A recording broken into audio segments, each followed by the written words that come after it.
So I've seen this video going around about these sort of top 20, top 10, top 15 albums that have changed my life videos. And I don't know if this is like a trend or just a coincidence that I've seen a few of these, but I saw Andy Ford's video, and then he said that he saw Sea of Tranquility's video, who said that he had seen multiple other people do this video. So I'm not going to go around chasing the source for too long. All I'm going to say is that this is not my original idea. Not that it's like the most creative thing ever in the world anyway, but I've decided to hop on, considering the last video was about sort of key tracks of my life. I think key albums is probably the right step to take, considering that was just yesterday when I done that, when I'm recording this at least. So I don't want to spend too long just dilly-dallying, and we'll get into the honourable mentions first, because despite the fact that I have 20, I still feel like there are some that I need to mention. Starting off with, I think is the only country album that we have here, and that is The Silver-Tongued Devil and I by Chris Christopherson. I knew that I liked country at least in some capacity, but this goes hand in hand with Taxi Driver, the movie. Anybody who's seen that will understand why. Yeah, probably my favourite country album. Then we have an album from last year actually, and that is This Is Why by Paramore. The reason being that it made me do a complete 180 on my opinion of this band. I'm not huge in pop punk, which is what Paramore are typically known for, but this completely changed the game and their sound as far as I'm concerned. Although I think After their album before this was meant to be a big change for them as well, and I've still to hear that. But yeah, that's why that's in there. And then we have Van Halen, 1984, because it's like a mixture of sort of earlier metal music, although not necessarily quite as early as the 70s stuff, which isn't really considered metal by a lot of people anymore. But this fused synths and those sort of guitars, and I'd never really listened to much of sort of like that before up until 1984, so that's why that's here. And then lastly we have an album from 2022, and yeah, this is Hellfire by Black Midi, and this genuinely just sort of blew me away. I've still to hear anything quite like this. I'm still not even entirely sure how to describe it. It's a bit psychotic really, but fantastic album nonetheless. And yeah, like I said, never heard anything like this before, hence why it's here. Now we get into the actual list, where number one is Please by Pet Shop Boys. I have told the story about 3 or 4 times in this channel already, despite having less than 30 videos. It was the first album I ever heard, and obviously that was like my sort of gateway into listening to albums. I guess it probably inspired my love for music from the 80s as a whole. As you can see, I'm not holding it in front of you because I don't own it. My brother has the copy of that on CD. I'll get my own eventually, I'm sure. But yeah, we're sort of going in chronological order of when I sort of discovered these albums. So that is number one. Number two, and I don't know, I guess these two could probably be mixed up a bit, but it is War by U2. Yeah, this was one of the first albums that I really fell in love with, and it was probably my favourite album for a good 10 years, until that changed relatively recently. But yeah, it's still definitely up there, like top 10 albums of all time, I think. Um, and it's the sort of thunderous vocals as well from Bono. It's just I've never really let's just say I've never been able to hit the notes. I don't know if many people have. Um, Fantastic album though. Then next we have Parachutes by Coldplay, and this has stuck with me for a long time as well. Listened to this pretty much religiously when I was in school. Most mornings it would be on at least one of the songs, even if it was a few.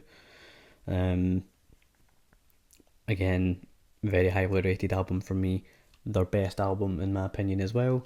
I think it sort of just went downhill from there. Not exactly a straight nosedive, but I think up until maybe Viva La Vida, things were good, and then it sort of took a dip from there. I don't know if I've spoke about this album on the channel yet, but this is Las Vegas, self-titled. They're a Scottish band from Glasgow, and I think it was my cousin that got me onto this,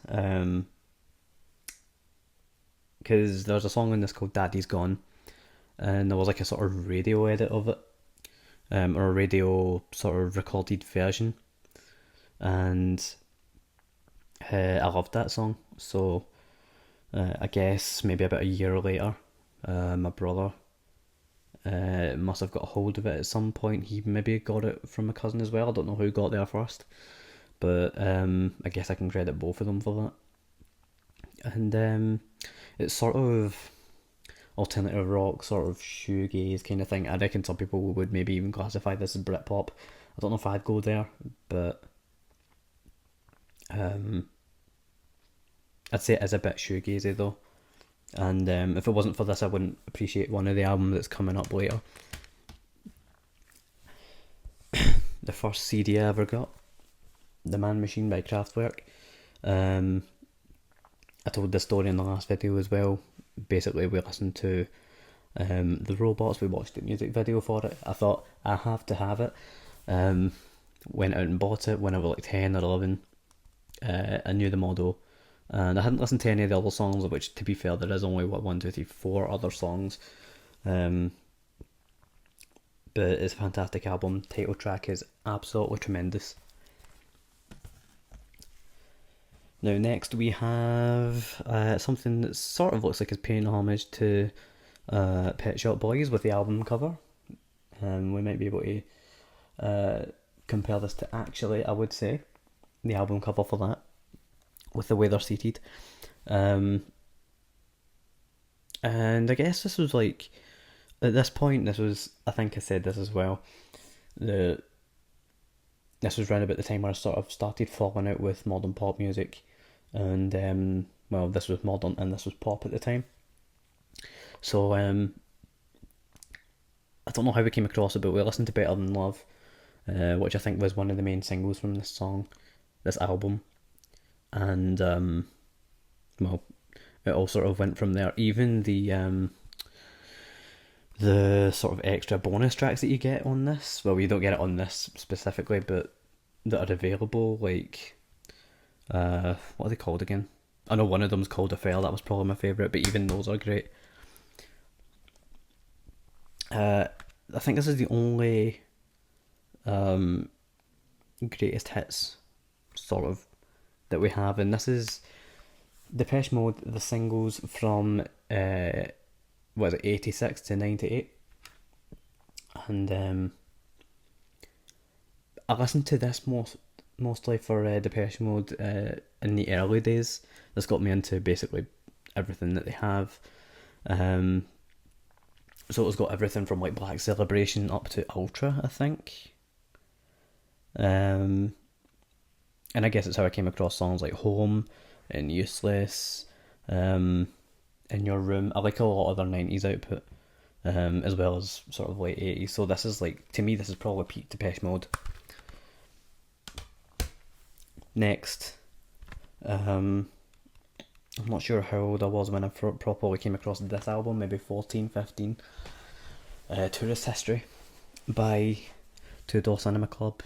this is about as fun as you can get. This is probably like the first proper indie album that I really started listening to at the time. Yeah, most likely.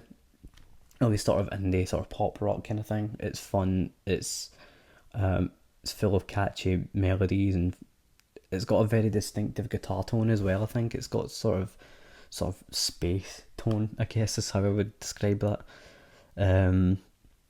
Yeah, not a bad song on here. Yeah, no issues with this at all still. I think it's fantastic. And then this possibly not isn't. I was going to say it's the oldest album here, but it's not. We have one older than this.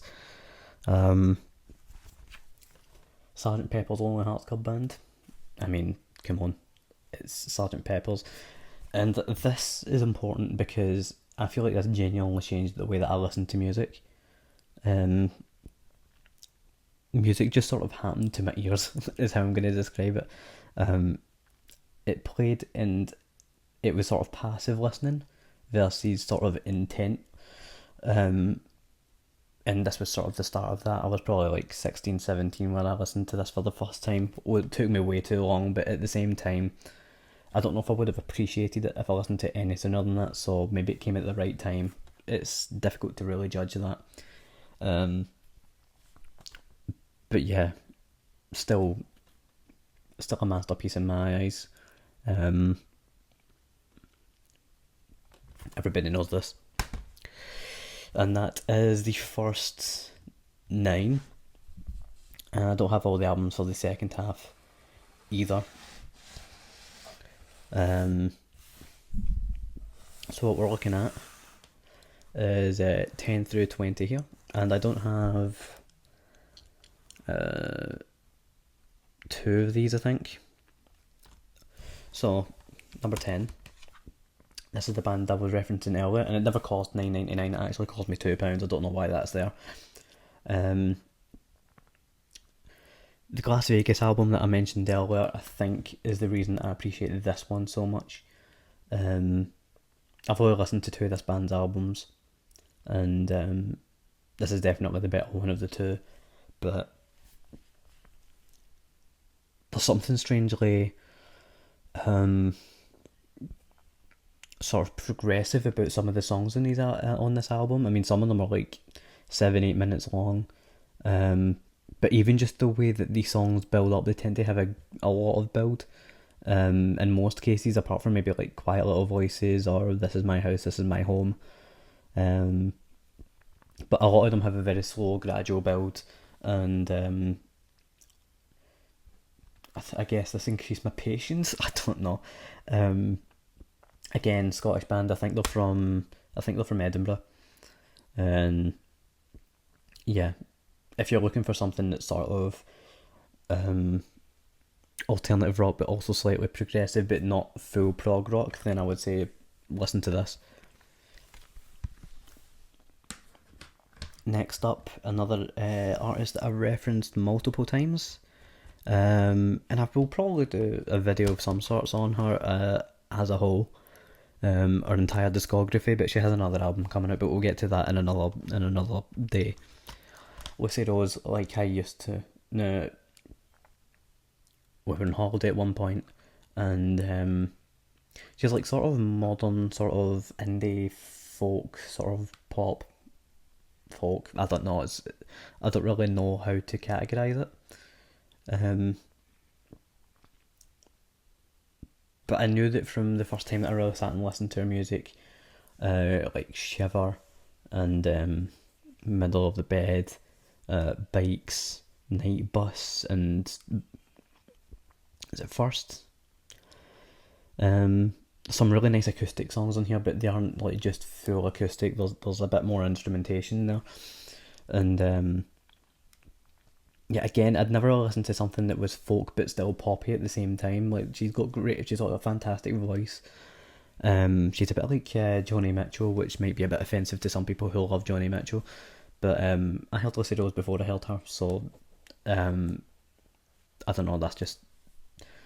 That's how I sort of express the sound of her voice, at least. And I still don't know if this is my favourite album of hers. Her latest album that has been released, I think I might prefer that. I think it might be slightly more cohesive than this, and there's some bonus tracks that should be on this, I guess.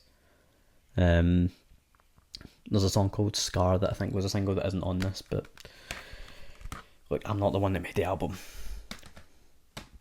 Another one that I spoke about to death, Keen, Hopes and Fears, because the simple reason really is it's sort of piano rock, and I knew Somewhere Only We Know, and I think I might have known Everybody's Changing as well. But like many of the albums here, like, as much as these were pivotal albums, I still think all of them are still very great. I'm just looking through the rest of the albums that are meant to come.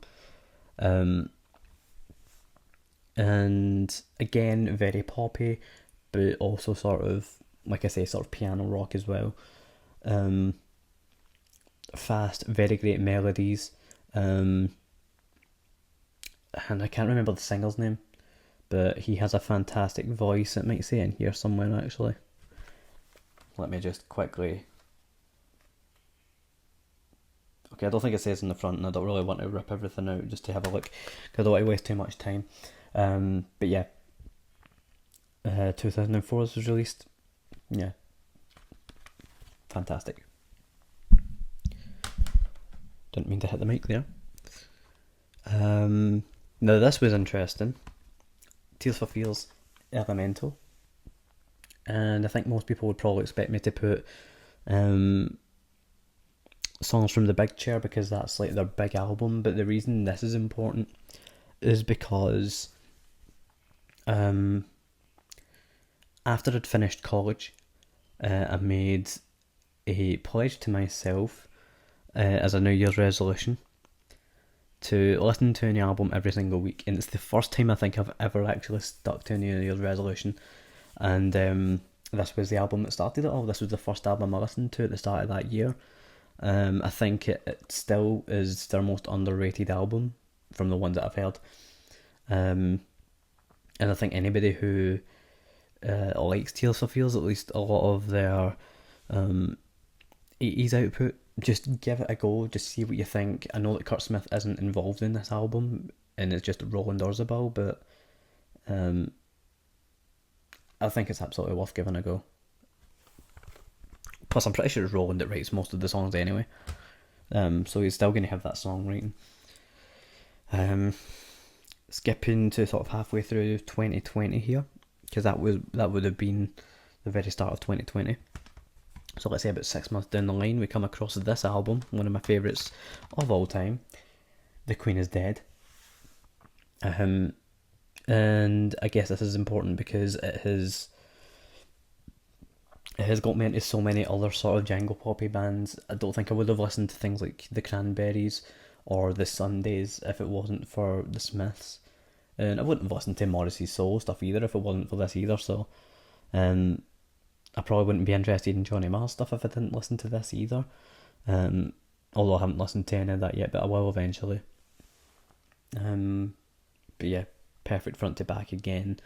And they've become just one of my favourite bands of all time. Like, top 5 I reckon, top 10, I don't know, it's hard to say, I listen to so many bands these days. But definitely top 10. I'm sure I made a video on that. You can go and look at that and you'll see where I put them.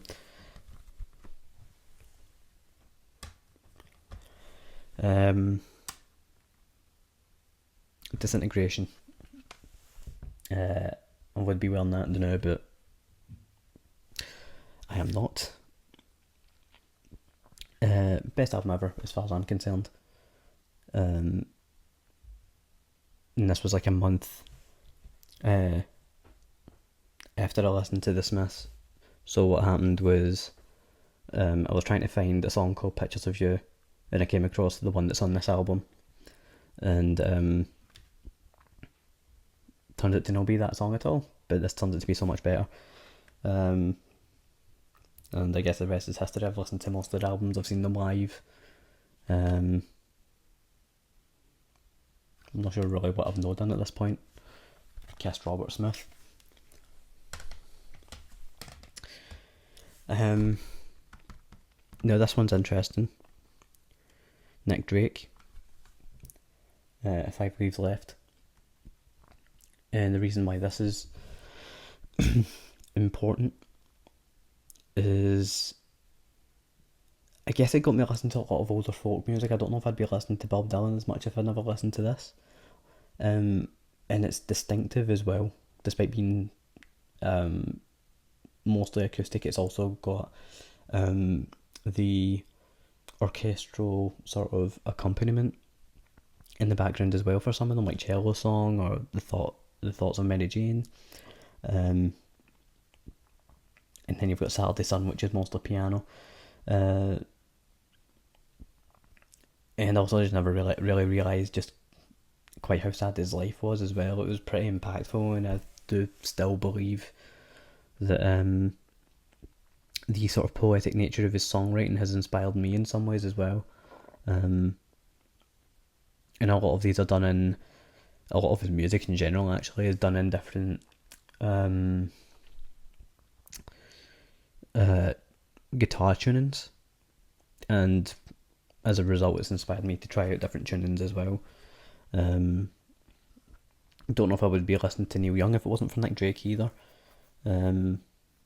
as well as many others. Next one I don't have, but definitely influential. Cocteau Twins, Treasure. And this was the first album I think I ever listened to where I listened to it back to back within the same day, because I was that blown away by it. Elizabeth Fraser, the singer of this band, I don't think she uses like proper lyrics, or at least they don't publish the lyrics. It's hard. I mean, I'm Scottish, the band are Scottish, and even I find it hard to decipher what she's actually singing a lot of the time. In this album in particular, I don't think they actually do have lyrics. But in Heaven or Las Vegas, the album, you can make out some words, or at least I can, but it's hard to say for certain what she's actually singing, because she, the way she enunciates her words is a bit strange, and I think that makes it difficult to actually tell what words she's saying as a result.